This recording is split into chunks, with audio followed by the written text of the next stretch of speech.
Hi, my name is LaTesha. Hello, my name is Latonia. I am acclaimed with an ostomy. And I'm awesome with an ostomy. I'm Latonia. And I'm LaTesha. And today we're going to be talking about finding love with an ostomy. So, Latonia, we've known each other for 3 years. Yeah. Since the organization. I came to the first meeting and we met and everything. And we never had this conversation. No. Two ostomists never sat down together talking about dating life and finding love and how we discover that, right? Yep. So let's dive into it then. So let me ask you a question. What's up? How old were you when you got your ostomy? I was 14. So I was diagnosed with Crohn's disease when I was 5. And it was very hard managing that illness with medication to a 5-year-old because there was no liquid forms of medications at that time. It was, but not the type that I needed.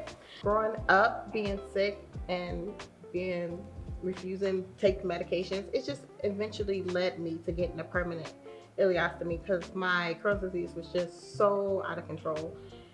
And it was just nothing more they can do. It was either that or death.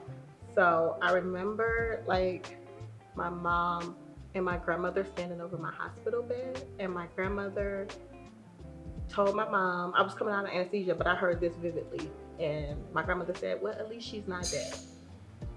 Because my mom was just so distraught that she had to make a decision for me and didn't consult me about my health. So, I mean, I'm here. Yeah.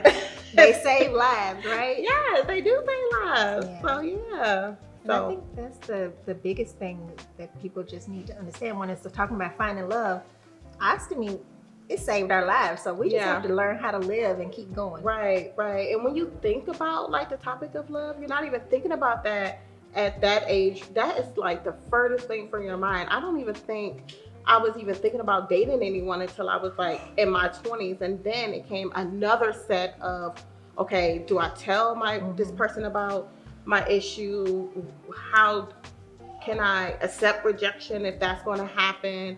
Those are some of the other things that went through my head. Again, this is like 6-7 years down the line after ostomy surgery, because it took that long to even adjust to having an ostomy, and then throwing dating on top of that. I mean, now see, that's the thing. I was 23 when I got my ostomy, so I was right into the thick of the dating scene already. Yeah, so it was a big adjustment because I kind of shut down a little bit because I was like, who wants to be with me and I have this bag on me? Right. And you hear all the bad stuff about, having an ostomy, whatever. But I had a real good friend talk to me, and he was like, don't nobody care about that. If it's a real solid person, they don't care about you having an ostomy. So that resonated to me. And so I was like, you know what? You might be right. Right. And after that, I kind of looked at it differently. And I started wearing clothes, sexy clothes again, going out doing stuff. I didn't have that confidence. Like, I was still not revealing and being covered up. And I remember summer times I have on like these big bulky shirts because it was no class for ostomy fashion. Like, this is what you can or cannot wear. I'm thinking I have to hide it. I'm thinking everybody can see it. So when I did meet like my first boyfriend, it wasn't an issue with him. The issue was with me. I was just not comfortable. And I think that is what drove a wedge through our relationship, because I was not comfortable. And of course he just wasn't the one. That's why I wasn't comfortable. But he was okay with it. And then in the back of my mind, I'm like, well, is he okay with it? Because, that's what he wants to be okay with. Is it like, I had so many insecure questions. So okay, let me ask you this. So you said you weren't comfortable and everything. You're newly married. So what did your husband do to make you comfortable? With a lot of people, they don't looked at me. Woo, girl. But a lot of people don't feel sexy. They don't want to wear the sexy lingerie and stuff. But what did he do to make you feel like it was okay that I'm still sexy? Latonia, when I tell you, like, it would hit you like a brick. Because when you know, you know. Mhm. So, full disclosure, it took 9 months for me to say yes to even a date to my husband. Now, he would say it took 5 years, which is not true. It was literally 9 months. But he asked me 4 times, and I said no all 4 times. The 5th time I asked him, and he gonna come, because he's a whole comedian. He's gonna say, "Oh, I'm glad you asked me, because I wasn't asking you no more." So, Okay. because so he was done. But when we did go out that first day, it was like I known him forever, and we was at that restaurant for hours.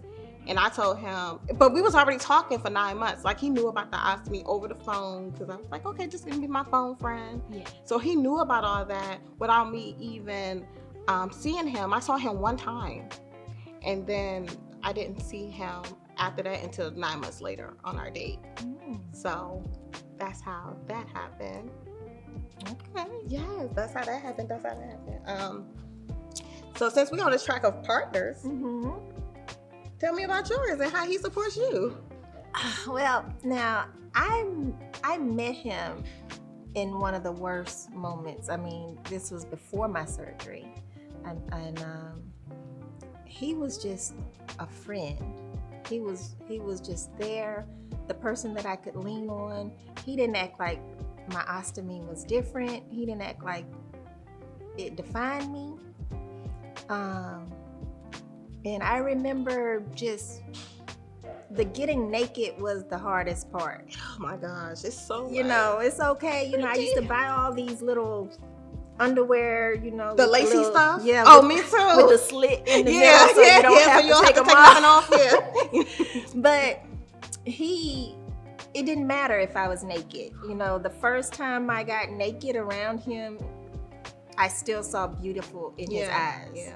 So that meant something to me. That made a difference. Well, my husband refused because I kept my shirt on. He was like, "Okay, well, I'm about to go sit over here until you take that off." And I'm like, "I am not comfortable." He was like, "That's fine. I'll just wait. I got all the time in the world." And he just made it fun. Yeah. So, yeah. I don't know. I can't describe it. Like, when you know, you know. You know, you know. You know, you know. But I think the key is for people not to give up, because Yeah. it's somebody out there for everybody. It is. And for that person who don't see you as being beautiful, that's not the person for That's you. not the one. And if you're not comfortable around that person, that's not the person for you. Yeah. Trust your gut. Trust your inner feelings. You would absolutely know when that person comes along. And you don't have to tell everyone about the ostomy either. That's what I really want people to know. You're just dating. You're having fun. You can go on many dates as you want to. It's fun. You don't have to tell every single person that you're dating that you have an ostomy, because every single person is not going to understand, and every single person is not for you. Yeah. That one person will understand. You will know when the time is right, and it's going to be beautiful. That's a good point. It's like a different form of intimacy. Yeah, it's truly different. Yeah. Truly different. That's good. Outside of any type of physical, it's something like a mental connection that you have with that person, that understanding. That person is going to hold your hand, be with you when you're sick. All those come into play when you're like dating and stuff like that. You just want to have that support. Mm-hmm. It's all about having that support. Yeah, it takes a different kind of person, right? It does. I remember when my husband told me, he said, "I'm your superpower." That was the sexiest thing he could have said to me. I was like, "What? Here come these clothes." I know, Superman. Yes, Yeah. I'm your superpower, because when I don't feel like talking, I don't have to. He understands. It's like a mental intimacy. It's a connection mentally. And my husband said something similar every single night when we go to sleep, because you know I'm a mom. I inherited 3 more children, so I'm a mom of 4.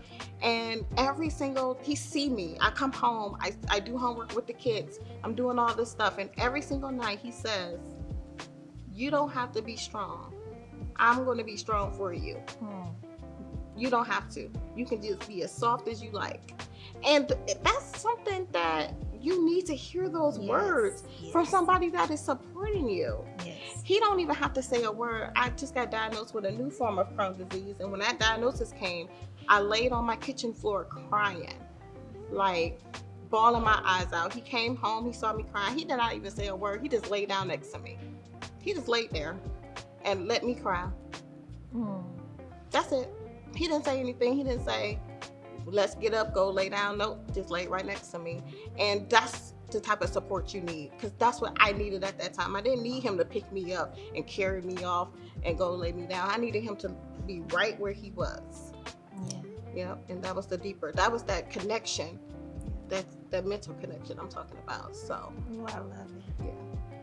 So let's get some tips out here for the ladies. Let's get some dating tips out here. Okay, so what tips would you give to other ostomates looking to date and find love? Be yourself. That's a great tip. The right person is going to want to know the real you. Sometimes we put on all these different faces. We hide our true selves from people because, it's not comfortable sometimes coming out with an ostomy, and we have to be vulnerable. That's a very sensitive topic for us. Yeah. So being yourself is extremely important, because they're going to see through all the other stuff. What tip would you give? Kind of the same. We're more than just our ostomy. Yeah.